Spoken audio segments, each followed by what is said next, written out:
everyone. Absolutely beautiful day today.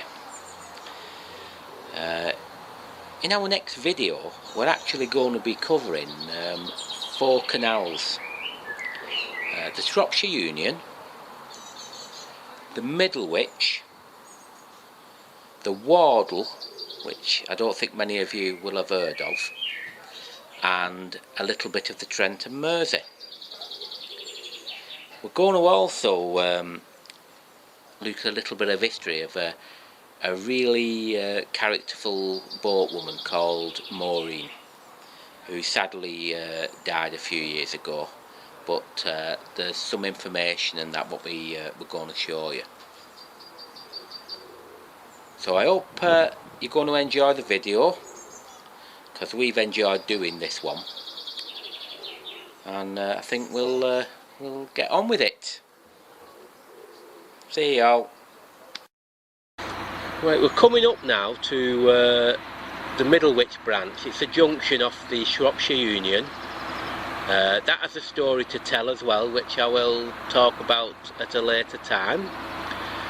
If we're going straight on, we'll be going to Chester and then on to Ellesmere Port, which in its heyday was the gateway to the canals. And in a future video I'm going to visit the museum there, because it's absolutely fabulous, and I think you need to see it, because it's really got some superb boats from years ago. I know the last time I went they even had a concrete boat, but I don't know if that's still there. But we're coming up to this branch now, so we're going to turn right here now up the Middlewich branch, which has plenty of history, which I can also talk about at a later date.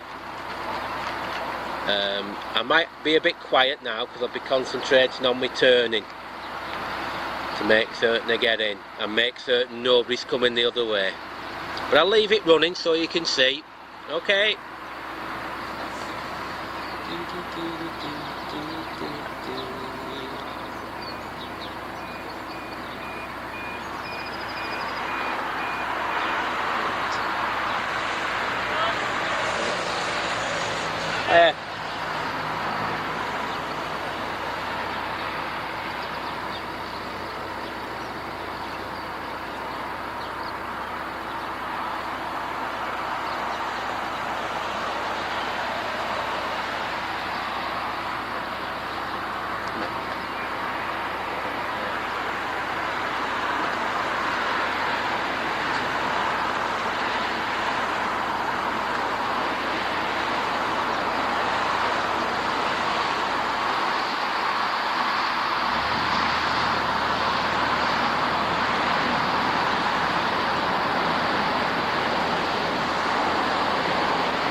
I think I might have done that a few times. I have my bow thruster, but if I don't need it I won't use it. It's only for emergencies, because I prefer to do it properly. So now we're coming on to the Middlewich branch, which had its fair share of things. At the top end there's something very unique, which I will show you. And this little stretch, it's not long, it's not that many miles, I can't remember how many. It might be 11 or 12. But this is actually a lovely canal, and it gets very, very busy with holiday traffic. There's part of the this is part of the 4 counties ring, and there's a few higher fleets come up and down here, so it can, on certain occasions, it can get really busy. But it is very scenic, and we've been up and down here quite a few times, and it's a good little trip, this. And this is the same again with linear moorings. There's quite a few boats on linear moorings here, but after the first 3/4 of a mile or so, it settles down. Hi again. Well, the tiller people are out early again on this lovely day. We're on the Middlewich branch still, and we've had a lovely, such a quiet mooring overnight. It was really nice. I just thought I'd show you the view we've had while we've been moored here.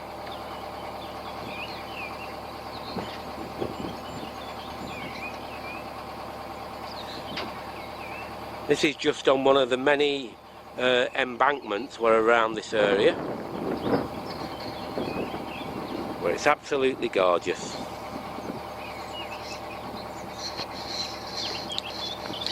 Right, so I'm doing my filming for you, and I can smell the coffee. I'm sorry you haven't got smell-o-vision, or you'd be in the same boat as me now. I can smell that lovely coffee. I've been smelling the bacon for ages, so I think it's on its way shortly, so my options are limited now. But I'm sorry to say, the bacon's taking priority.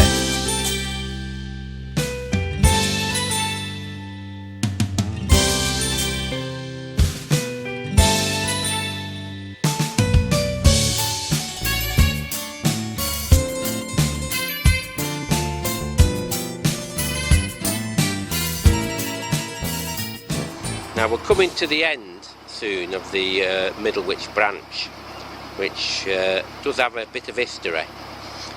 This was created when the Shropshire Union Canal was actually called the Chester Canal, and Ellesmere Port was becoming a very busy port for sea traffic as well as canal traffic. So they decided to build this branch with the intention of being able to gain access to the potteries at Stoke and at Manchester, and all the salt mines in Middlewich. But when all this was being done, the Duke of Bridgewater and the Trent and Mersey Canal did something at the other end when what we're coming to, what had a huge impact on this canal, and it's all to do with money and dividends to shareholders, just like today.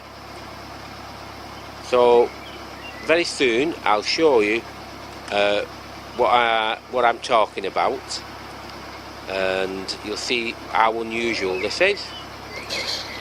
We're now coming to the end of the Middlewich Canal, and we're at a place down there that's called Waddle Lock. Now this is an interesting thing now. The Middlewich branch was being built by the Chester Canal. Now I don't understand how this happened, but the Trent and Mersey Canal Company built this end what we're going to go through, including this lock, and then what could be claimed to be the shortest canal in the country, called the Waddle Canal. And when I say short, I mean short. I'll show you that shortly. Too many shorts there.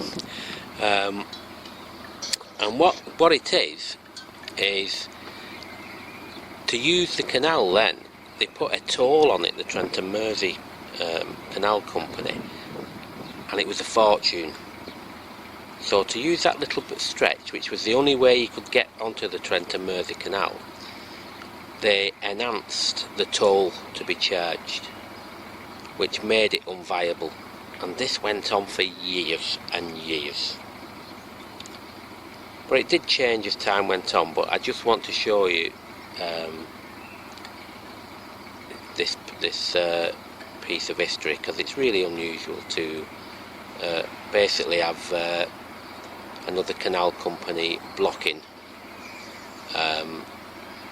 another canal company, and it, like I say, it went on for decades. So I'll show you that, and we'll go through it. Like I said, it's probably the shortest canal in the country by miles.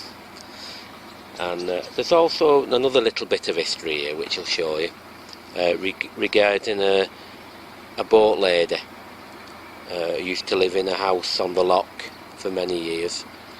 We had many talking, you know, we had many chats. She's a total character. She wouldn't hold back with things, and I'll just show you a bit of that as well once I get in the lock.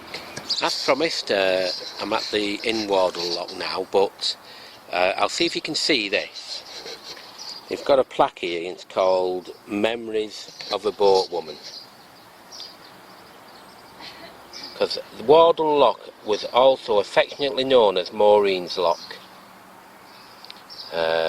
Her name was Maureen Shaw, and she was a character, and she was on boats, and she was taken in by, if you can see that, Danny and Nellie Jinks, and treated as one of their own. And she was a character, Maureen Shaw, or Maureen, sorry.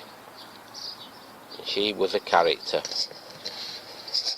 And Maureen used to live, oh, here's Bernadette again. You see, if you look over there, Bernadette's there. The house over here, if I walk round, the house across, that's where Maureen lived. And she used to come out and speak to everybody for years and years and years.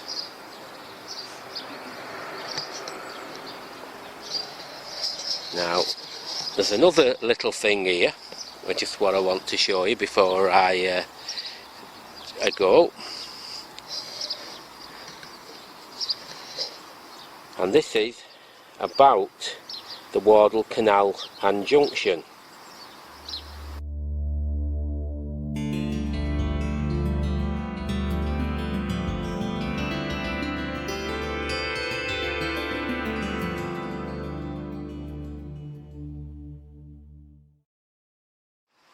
To use this bit of water before you went down there underneath the bridge, the Trent and Mersey, to use this and the lock,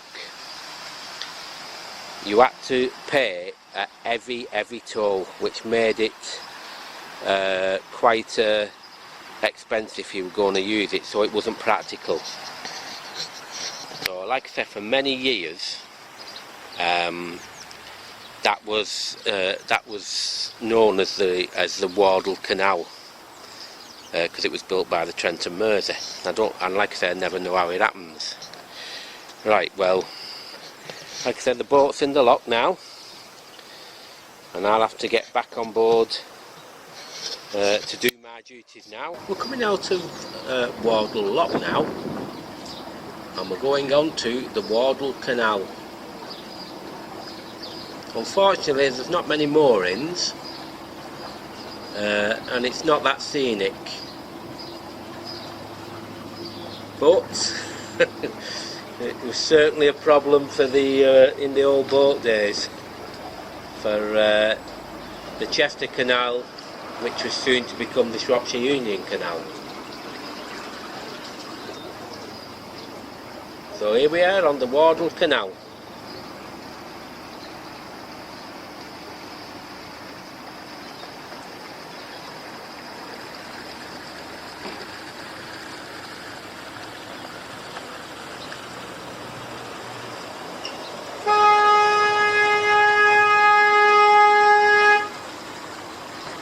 A blast of my louder horn, or not louder but longer horn. I've got my klaxon, but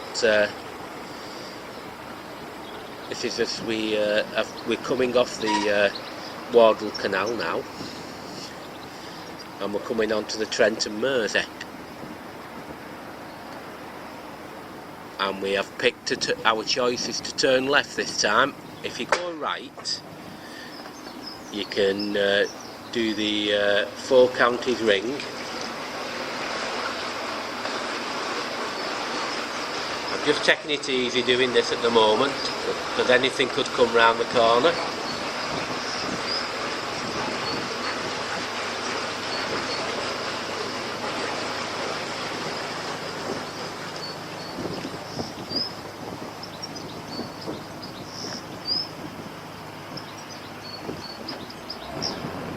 Right, we're now off the Waddle Canal and on to the Trent and Mersey, and we've picked the route going towards Anderton and Manchester. The other way, you're going up to the Macclesfield Canal, Stoke-on-Trent. That's all the potteries and that. But we've decided that it's left on this particular occasion. Alright, I'll just get me turn done, and I'll speak to you later on.